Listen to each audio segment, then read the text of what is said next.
Assalamualaikum warahmatullahi wabarakatuh. Saya melaporkan praktikum yang berjudul Transpirasi Tumbuhan dengan Metode Pembungkusan Daun Menggunakan Plastik Bening.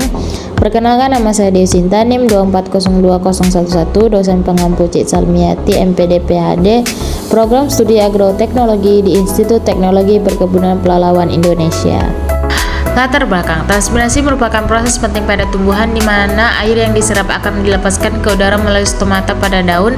Proses ini berperan dalam pengangkutan nutrisi, pengaturan suhu, dan menjaga tekanan turgor sel. Salah satu cara sederhana untuk mengamati transpirasi adalah dengan membungkus daun menggunakan plastik bening. Metode ini memungkinkan terlihat uap air yang keluar dari daun dalam bentuk embun pada permukaan plastik, sehingga memudahkan siswa atau penelitian pemula memahami bahwa tumbuhan secara aktif mengeluarkan air ke lingkungan. Dengan pengamatan ini, hubungan antara aktivitas stomata, kondisi lingkungan, dan laju transpirasi dapat dipahami secara lebih nyata.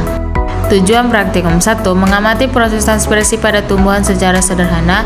2. Mengidentifikasi faktor-faktor yang mempengaruhi laju transpirasi. 3. Menjelaskan mekanisme kehilangan air melalui stomata.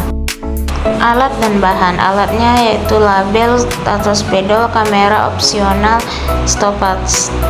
Bahannya itu tanaman kecil dalam polybag, cabang tanaman berdaun lebar, plastik bening ukuran sedang dan besar, karet gelang atau tali. Cara kerja: 1. Pilihlah satu daun yang masih segar dan sehat. 2. Bungkuslah daun menggunakan plastik bening hingga seluruh permukaan tertutup rapat. 3. Ikatlah bagian pangkal plastik dengan karet gelang agar udara luar tidak mudah masuk. 4. Beri label pada plastik. 5. Letakkan tanaman di tempat yang terkena cahaya matahari atau cahaya lampu yang cukup.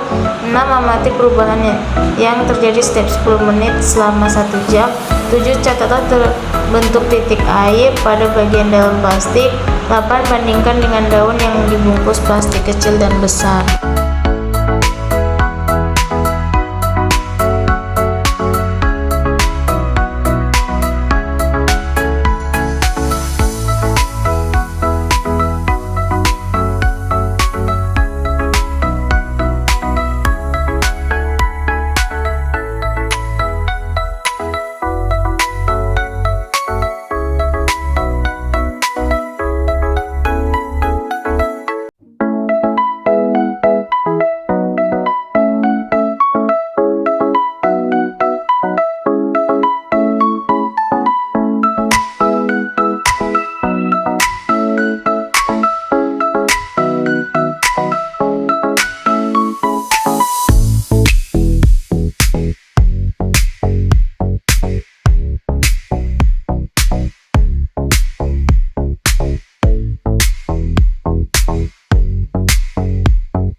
Hasil pengamatan kondisi lingkungan.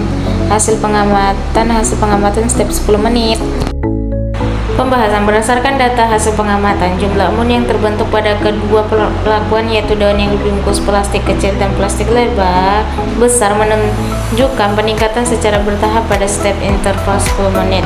Hal ini menunjukkan bahwa proses transpirasi berlangsung terus-menerus dan menghasilkan uap air yang kemudian mengalami kondisi menjadi titik-titik embun pada permukaan bagian dalam plastik. Daun yang dibungkus plastik kecil secara konsisten menghasilkan jumlah embun yang lebih banyak dibandingkan plastik besar. Perbandingan ini terjadi karena plastik kecil memiliki ruang udara yang lebih terbatas, sehingga uap air yang dilepas dari stomata daun lebih cepat memenuhi ruangan tersebut. Ketika uap air mencapai titik jenuh, kondisi lebih mudah terjadi sehingga jumlah embun yang terbentuk menjadi lebih banyak. Sebaliknya, plastik besar memiliki volume ruang yang lebih luas sehingga uap air yang dihasilkan daun membutuhkan waktu lebih lama untuk memenuhi ruangan dan mencapai kondisi jenuh. Kondisi lingkungan selama pengamatan juga berperan penting dalam mempengaruhi jumlah embun. Suhu lingkungan sebesar 31 derajat termasuk kategori cukup tinggi sehingga dapat meningkatkan proses transpirasi karena air di dalam jaringan daun lebih mudah menguap pada suhu yang hangat. Selain itu, inspirasi cahaya yang terang menyebabkan stomata daun terbuka lebih lebar sehingga laju keluarnya uap air meningkat. Cahaya yang kuat merupakan pemicu utama pembuatan stomata yang akhirnya menampak pada semakin banyak transpirasi yang terjadi. Kelembapan udara lingkungan sebesar 60% masih memungkinkan terjadinya penguapan yang cukup besar. Karena udara belum mencapai kondisi jenuh sehingga air yang dilepaskan daun dapat terus berubah menjadi uap. Kesimpulan, hasil pengamatan menunjukkan bahwa jumlah embun terus meningkat pada setiap interval waktu dan plastik kecil menghasilkan embun lebih banyak dibandingkan plastik besar. Hal ini terjadi karena ruangan yang lebih sempit membuat uap air hasil transpirasi lebih cepat memenuhi area tertutup dan segera terkondensasi. Kondisi lingkungan seperti suhu 31 derajat, cahaya terang, dan kelembapan 60% turut mendukung meningkatnya laju transpirasi. Secara keseluruhan, pelakuan dan faktor lingkungan terbukti mempengaruhi banyaknya embun sebagai indikator transpirasi daun.